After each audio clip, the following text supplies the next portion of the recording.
Dalam Bapa dan Putra dan Kudus, amin. Allah, bantu kami untuk memiliki hati yang murni bagimu. Bukan untuk kepentingan kami sendiri, tapi untuk korban, untuk hidup bagimu dan memuji Engkau. Terpujilah namamu kini dan sepanjang segala masa. Amin. Saudaraku terkasih dalam Kristus, Yesus marah hari ini karena bait Allah yang adalah rumah Tuhan dijadikan tempat berdagang, menjadikan tempat sarang penyamun. Dan itu membuat marah orang Yahudi sehingga mereka mau membinasakan Yesus. Saudara, jujurnya memang ketika orang Yahudi pergi ke bait Allah, mereka harus mengorbankan sesuatu. Binatang, yaitu burung dara, bisa kambing, bisa domba, bisa sapi, dan seterusnya. Dan itu berarti bisa Anda bayangkan seperti tempat pemotongan binatang. Jadi kotor, bau asin, dan segala macam. Dan yang datang ke sana bukan hanya orang Yahudi yang berasal dari Yerusalem atau orang Yahudi yang di sana, tapi bisa juga dari orang Yahudi yang berasal dari luar Yerusalem, luar Palestina. Jadi ada tempat penukaran uang. Jadi tak terkira atau tak dapat disangkal bahwa itu bisa terjadi menjadi tempat perdagangan. Sehingga Yesus marah, dan itu membuat orang Yahudi juga marah. Karena itu menghantam dari pusat iman mereka yang berpusat kepada bait Allah. Maka ketika kemudian tahun 70 bait Allah itu dihancur leburkan, dihabiskan, ditunggang langgangkan seperti kata Yesus dalam nubuatnya, maka pusat keagamaan Yudaisme hancur lebur. Nah, sekarang bukan lagi berdasarkan berpusat ke bait Allah, tapi berpusat kepada para rabi. Ya, para rabi. Seperti gereja Katolik berpusat di Vatikan, dulu adalah bait Allah berpusat dari orang-orang Yahudi. Gereja Katolik dalam tanda petik kontinuitas dari orang Yahudi berpusat di Vatikan, di mana di sana ya menjadi pusat dan mengkoordinir semua gereja-gereja di seluruh dunia. Nah, yang kedua kita perhatikan bahwa korban, Yesus mengubah. Kenapa ini dihancurkan? Karena sekarang pusatnya itu adalah pada Yesus, pada korban Yesus. Bukan lagi korban anak domba, bukan lagi korban sapi, bukan lagi korban burung dara, tapi korban anak domba itu adalah Yesus sendiri. Ya, sekali lagi. Jadi agama Katolik, agama yang mengimani bahwa korban yang dipersembahkan kepada Allah, satu-satunya yang berkenan kepada Allah, itulah Yesus Kristus. Dan itu dirayakan dalam Ekaristi. Setiap kali kita merayakan Ekaristi, kita merayakan korban Yesus yang berkenan kepada Allah, yang menyelamatkan, menebus, membebaskan kita manusia. Jadi itu yang menjadi motivasi mendalam dan motivasi murni dari segala perayaan Ekaristi yang kita rayakan setiap hari, atau bahkan mungkin setiap minggu, ya mungkin lewat online, mungkin lewat langsung, dan seterusnya. Sekali lagi, itulah korban Yesus yang berkenan kepada Allah, yang menyelamatkan saya, menyelamatkan Anda, dan menyelamatkan seluruh dunia. Itulah jeniusnya Yesus. Yesus menggantikan korban domba-domba dengan korban dirinya sendiri.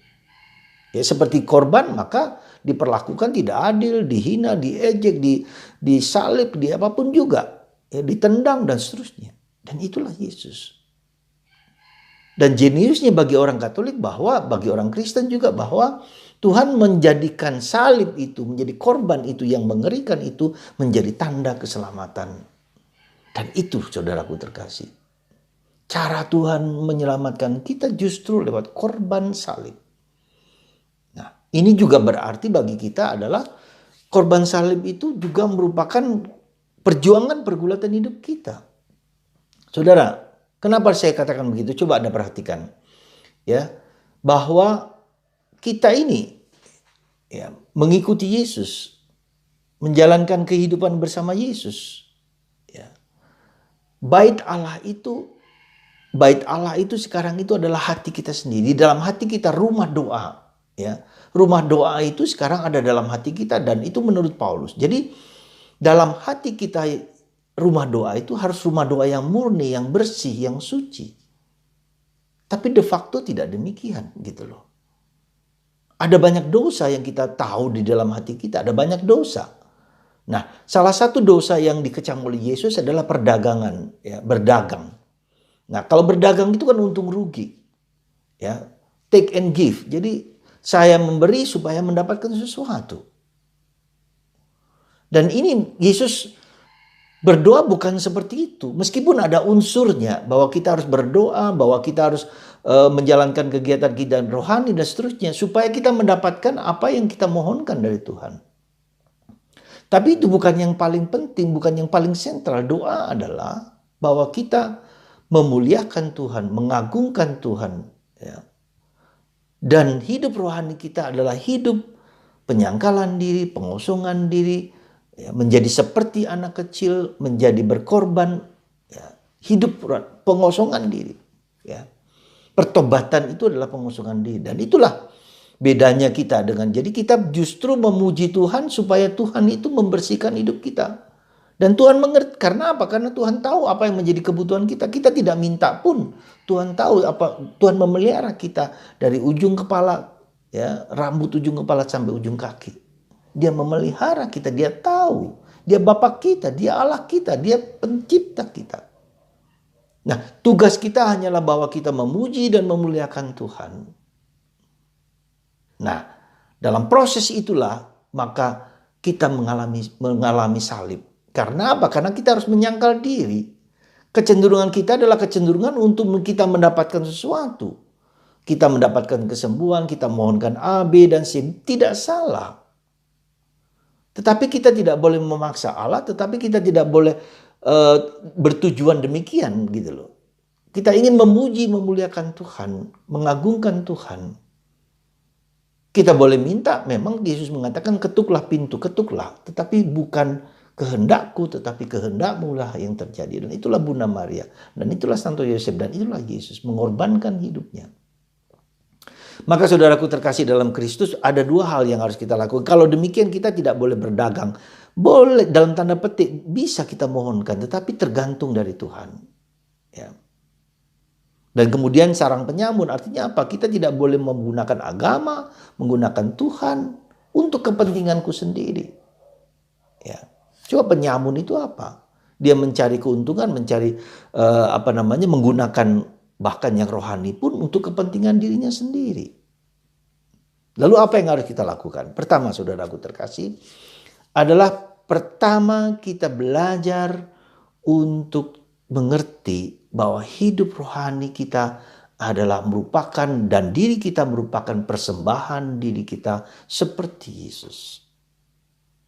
Belajar mempersembahkan apapun juga yang kita alami. Entah penderitaan, entah salib, entah apa. Ku persembahkan kepada Tuhan. Hidup adalah persembahan. Perjalanan hidup kita apapun yang baik, apapun yang tidak baik, salib ataupun tidak, kita persembahkan kepada Tuhan dengan keikhlasan. Tuhan, inilah aku. Biarkanlah Engkau yang bekerja untuk diriku. Dan itu bukan gampang. Dan itu salib karena kita cenderung untuk tidak mempersembahkan, tetapi mendapatkan. Kita mendikte Tuhan, mengomando Tuhan untukku. Dan proses pertobatan inilah yang harus menjadi kesadaran kita bersama. Mari saudaraku, kita belajar mempersembahkan sekecil apapun, semenderita apapun, sesulit apapun ke dalam tangan Tuhan. Izinkan Tuhan melakukan apa yang terindah, terbaik bagi diriku.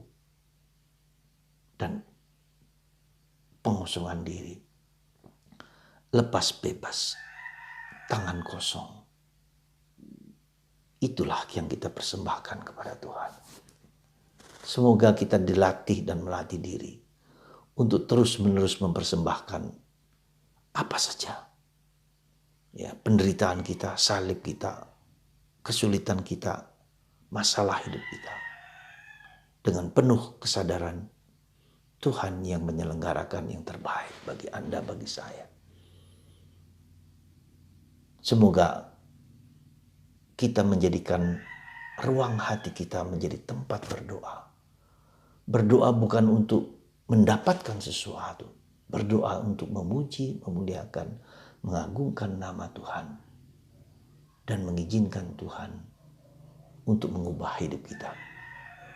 Dan ini adalah salib karena kita ingin kita sendiri yang menjadi pusat. Yang menjadi pusat adalah Yesus, korban Yesus. Seperti Bunda Maria, seperti Santo Yosef, seperti Yesus. Ke dalam tanganmu kuserahkan diriku. Menjadi rema, menjadi roh hidup kita, penyerahan diri kita. Apapun juga. Tuhan memberkati Anda, memberkati kita semua. Supaya Tuhan, supaya kita mempersembahkan kehendak, pikiran, perasaan, dan hati kita yang baik ataupun tidak baik kepadanya. Berkat Tuhan melimpah atas diri kita semua. Dalam nama Bapa dan Putra dan Roh Kudus. Amin.